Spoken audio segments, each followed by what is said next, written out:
الحمد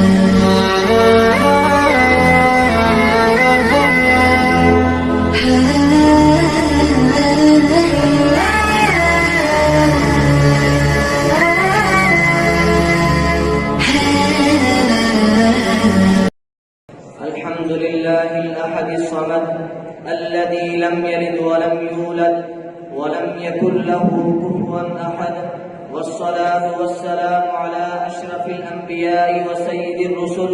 أما بعد، قال الله تعالى في كتاب الرشد: واعتصموا بحبل الله جميعا ولا تفرقوا.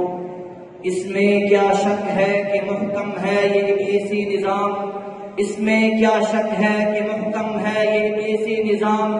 پختہ تر اس سے ہوئے غلامی میں عوام، ہے طواف و حج کا ہنگامہ اگر باقی تو کیا، ہے طواف و حج کا ہنگامہ اگر باقی تو کیا. کند ہو کر رہ گئی مومن کی تہوے بے نیام. ارباب علم و دانش لمحات کی شکستہ زمین پر مسلمانوں کی بے کسی اور بے کسی کا بوجھ اٹھائے. میں اپنے ٹوٹے ہوئے دل کے ٹکڑے سمیٹ کر سائے کی مانند بھیگ رہا تھا.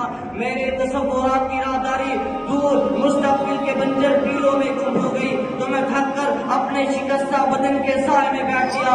جب میں نے اپنے زمین کو جھنجھوڑا تو حلق سے بے اختیار صدا آئی کہ کنتم خیر امت اخرجت للناس کا لقب پانے والی امت ضربت علیہم الذلہ والمسکنہ کے رنگ میں رنگی نظر آتی ہے.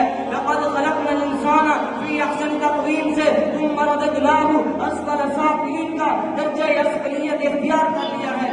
اس کی بنیادی وجہ آج امت مسلمہ انسانیت سے قومیت پر آ گئی اور قومیت سے ان میں فرقے بن گئے اور نفسا نفسی تک نوبت پہنچ گئی. حتیٰ کہ مسلمان بھائی کا دشمن ہے، خون پانی سے ارزاں اور سستا ہے.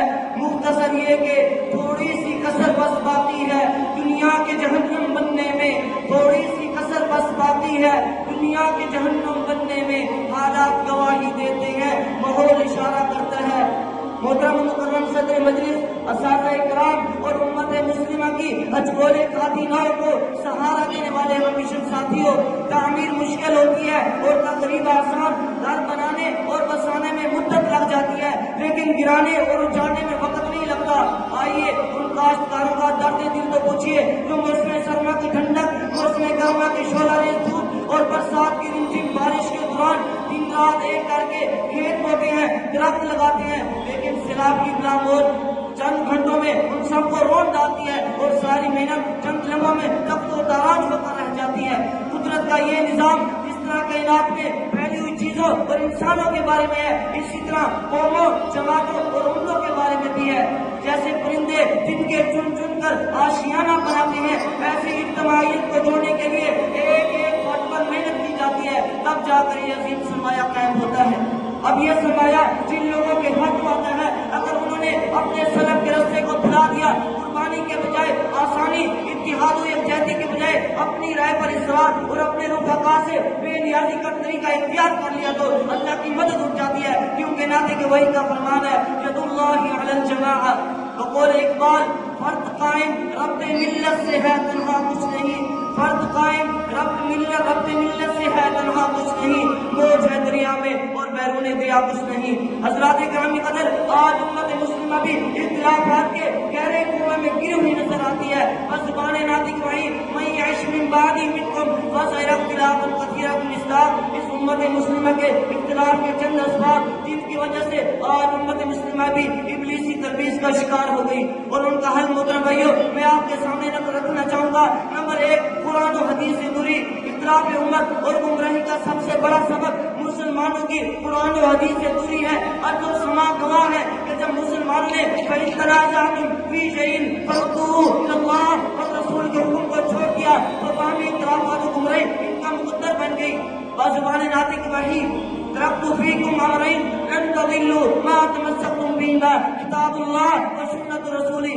کہ مسلمانوں اگر اختلافات و گمراہی سے بچنا چاہتے ہو تو کتاب و سنت کو مضبوطی سے تھام لو. تو شاعر نے بھی کیا خوب کہا، لانی ہے اگر چمن میں لالی تو خون جگر رضا کر دو، لانی ہے اگر چمن میں لالی تو خون جگر رضا کر دو. یوں صرف فضا کے ماتم سے تخلیق بہارا کیا ہوگی. نمبر 2، صحیح اور مسلم آیا.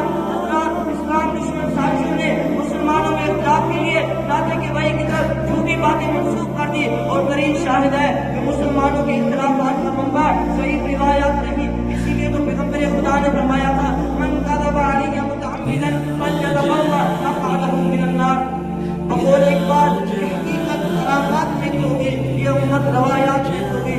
حضرات، اخلاق امت میں اختلاف امت کے خاتمے کے لیے امت مسلمہ کو صحیح روایات کو ویسے خوش ڈال کر صحیح احادیث کو زندگی کے لیے رسوا بنانا ہوگا، وگرنہ تمہاری تعظیم اپنے خنجر سے آپ کی خودکشی کرے گی، تمہاری تعظیم اپنے خنجر سے آپ کی خودکشی کرے گی۔ جو شاخ نازک پہ آشیانہ بنے گا وہاں پائیدار ہوگا۔ نمبر 3، انکار حدیث۔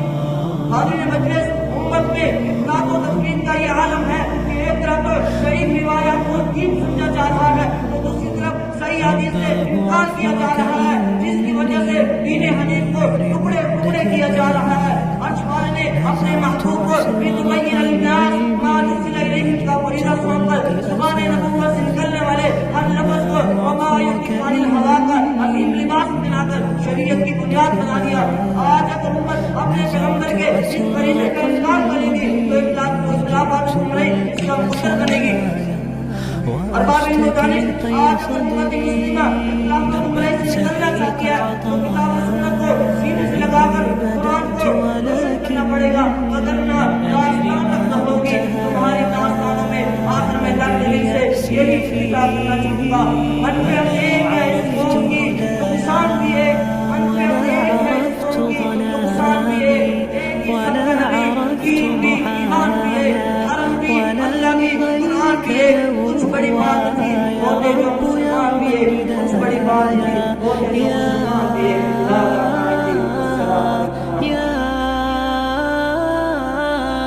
يا رجاء